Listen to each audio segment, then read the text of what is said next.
Ayun, so isang mapagpalang linggo ng umaga, around 11 o'clock in the morning. Katatapos po lang natin mag-attend ng church. And ayun, tapos na po ang New Year, ano? Sa mga naputukan at sa mga nagpaputok kahapon, palagay ko ay maraming naputukan, ano? And congrats, pagdating ng November, meron na kayong bagong baby. Ayun, so trabaho po muna ulit tayo. And by this time, nandito tayo sa isang pinakang prime location sa Kamiling, ano?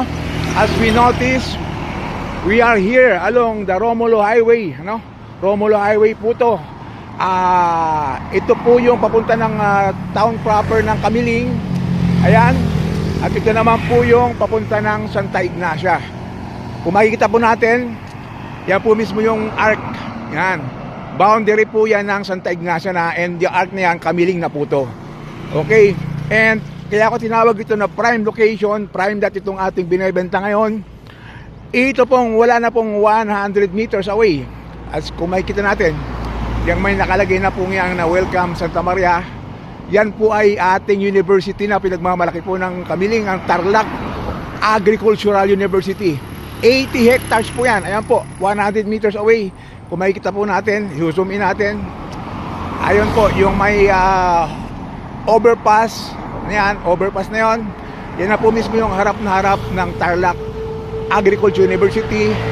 Pag lumiko ka dyan sa kanan, yan na po yung halos campus. 80 hectares po ito. 80 hectares ang university natin. Hanggang dito po yan, likod na yan, university po yan. May mga subdivision. And by this time, ito po, prime lot ang binibenta natin. Tutok na tutok mismo sa National Road. Ito po, ayan, no? Ayan na po yung university natin. Kabi-kabila po, ito yung building natin, ano? Makita natin yung pong location ng ating lot. Ito mismo, ayan mismo, ito. Ayan, hanggang dun may kabayo natin. Simula po dito yung kanyang boundary lines. Ito, yan, papasok na yan. Yan ay parang right of way, paloob, subdivision po yan. Ang dami diyang apartments, ang daming bid spacers, ang dami po diyang nakabili ng mga property. Katabing-katabi mo mismo nitong Highway 144 mini store. Simula po rito hanggang dito po, kung mapapansin natin, mas mataas pa po yung lupa kaysa dito sa kalsada. So 15 meters po ang frontage niya. Ayan, no? 700 square meters. Hanggang dito po yung kanyang boundary lines. Ayan, hanggang doon po sa may poste. 15 meters, this is 700 square meters along Romulo Highway, very near walking distance sa Tarlac Agricultural University. And tumawansin po natin, ito, puro mga apartment type ang ginagawa. Pasok tayo dito sa kabila.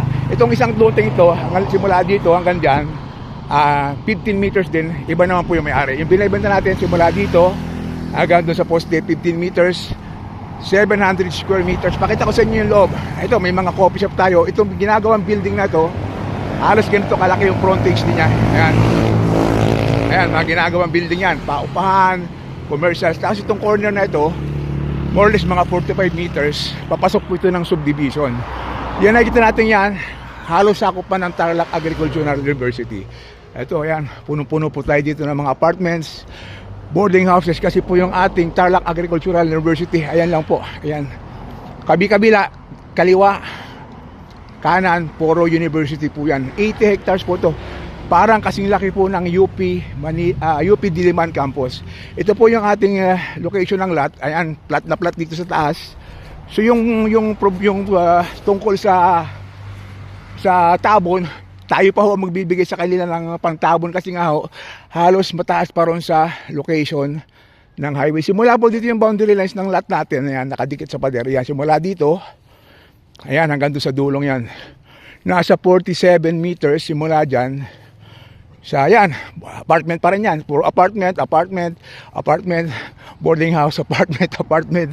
Kabi-kabila. Simula dyan, hanggang dun sa kalsada na to, 47 meters. Tapos simula dyan, hanggang dun sa corner na yon, 15 meters. 15 meters by 47 equals 700 square meters ang total lot area. So this location, this lot is a prime location kasi itong likod na to, pwede natin gawan dito ng boarding houses, apartments din. And then yung harap, gawan natin siya ng restaurants, commercial, pwede gawin natin itong arcade, net shop, lahat ng klaseng business pwede dito. Ayan. Likod, gawin natin residential natin, or at the same time, gawin natin ito, mga apartment types. Ayan, puro apartment types. Commercial yan. Siguro mga for lease na ano. Ito sobrang ganda nito. 15 meters by 46 meters, 700 square meters ito. Flat na flat. Wala ka nang tatabunan kasi nga mas mataas pa din yung location. Safe na safe dito. Walang history ng bahay ito kasi boundary na siya ng Santa Ignacia.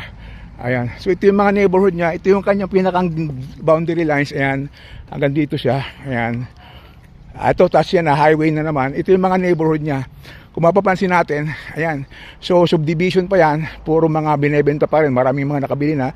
Ayan, apartments, residential. Itong lahat ng to. Ito papuntang university na yan. Walking distance lang, university na. Ayan o. So kahit ito residential, may mga Xerox.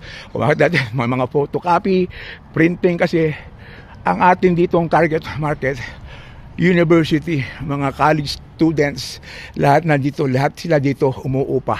Ayan, kabi-kabila. So ito lang yung lote natin. Ayan, ginagawa pa rin. So ito yung ating 700 square meters, tutok mismo sa Romulo Highway. Hanggang dito yung boundary lines niya. Hanggang doon sa kalsada, meron tayo dito sa gilid na 3 meters na papasok na right of way.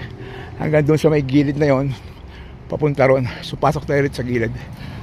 Ayan, so sobrang prime location. Pwede lahat. Ito binibili na before. Sabi sa akin, nung may-ari, siya mismo yung tumawag sa akin kasi friend ko siya sa FB. Sabi niya, Jay, mukhang nakita ko magaling ka magbenta.